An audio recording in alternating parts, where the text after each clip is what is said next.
دامن احد کا تصور کیجئے، 70 صحابہ شہید ہو گئے، حضور زخمی ہوئے، آپ کے چہرے مبارک پر یہاں پر تلوار کا وار پڑا ہے، یہ خود جو آپ نے پہنا ہوا تھا اس کی 2 کڑیاں آپ کے رخسار مبارک کی ہڈی کے اندر گھس گئیں، اس کے بعد انہیں کھینچ کر دانتوں سے نکالنے کی کوشش کی تو ایک صحابی کے تو دانت نکل گئے، وہ نہیں نکلی، اور کسی اور نے ہمت کر کے نکالی ہے تو خون کا فوارہ آیا ہے، اتنا خون گیا ہے کہ ذوف کی وجہ سے حضور بے ہوش ہو گئے۔ یہ کیفیت کس کی ہوئی؟ محمد الرسول اللہ کی۔ یہ ہے عملی پہلو۔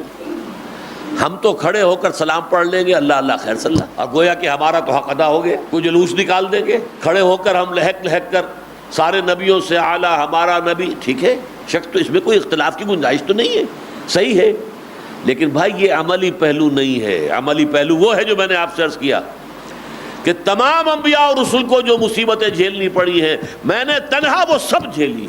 ان مصائب میں سے گزرے ہیں محمد الرسول اللہ اور آپ کے ساتھی، محمد الرسول اللہ والذین معہ۔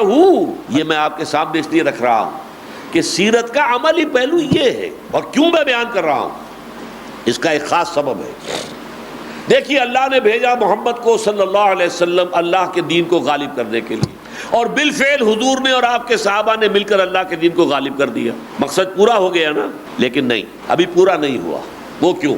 قرآن میں جہاں 3 دفعہ یہ فرمایا کہ حضور کا مقصد بعثت ہے غلبہ دین، وہاں 5 مرتبہ یہ فرمایا کہ حضور کو بھیجا گیا ہے پوری نوع انسانی کے لیے۔ اب جوڑیے، حضور کا مقصد بعثت غلبہ دین، بھیجے گئے تمام انسانوں کے لیے، تو آپ کا بعثت کا مقصد اس وقت مکمل ہوگا جب تمام عالم انسانیت پر اللہ کا دین غالب ہو۔ جب تک یہ نہیں ہوتا، وقت فرصت ہے کہاں، کام ابھی باقی ہے، نور توحید کا اتمام ابھی باقی